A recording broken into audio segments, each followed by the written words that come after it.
আসসালামু আলাইকুম, সবাইকে জুম্মা মুবারক। আমি গ্রামের বাড়িতে এসেছি, এক সপ্তাহ হয়ে গিয়েছে। বিদায়ের ঘন্টা বেজে গিয়েছে আর আজকের দিনটা থেকে ইনশাল্লাহ কালকে রওনা দিয়ে দিব।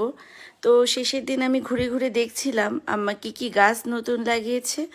তো কচু গাছ লাগিয়েছে, এটা চুইঝাল গাছ। আমাদের খুলনা অঞ্চলের বিখ্যাত চুইঝাল গাছ। আম্মা অনেকগুলো চুইঝাল গাছ লাগিয়েছে, যদিও এটা হতে অনেকটা সময় লেগে যায়, প্রায় 3-4 বছরের মতো লেগে যাবে। তারপরে আম্মা লাগিয়েছে।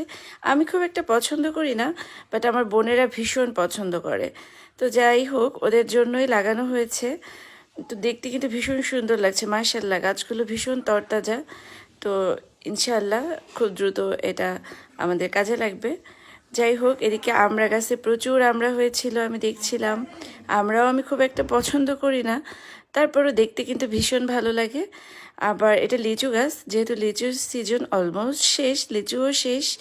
তো এদিকে আমি এগুলো ঘুরে ঘুরে দেখছিলাম, খুব ভালো লাগছিল দেখতে।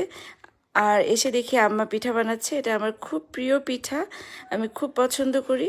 এটা আমার সিগনেচার পিঠা, আমি নিজেও খুব ভালো বানাই এটা। আর আমাকে যারা ভালোবাসে তারা সবাই আমার জন্য এই পিঠাটা তৈরি করে, জানে যে আমি খেতে অনেক বেশি পছন্দ করি।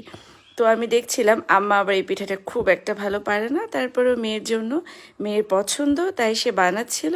তো আমি আম্মার সাথে দেখছিলাম যে আম্মা কীভাবে বানাচ্ছে। তো আমি আম্মাকে সাজেশন দিচ্ছিলাম এভাবে না এভাবে। যাই হোক, পিঠাটা ভীষণ মজা হয়েছে, নারকেল কোড়া দিয়ে বানানো হয়েছিল। তো খুব ভালো লেগেছে খেতে।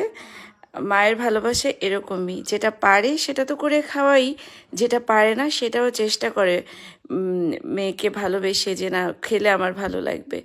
তো আমি খাচ্ছিলাম আর আম্মাকে বলছিলাম যে না অনেক ভালো বানিয়েছো, মন খারাপ করো না, তুমি তো কখনোই বানাও না, ভালো হয়েছে, ট্রাই করো, হয়ে যাবে।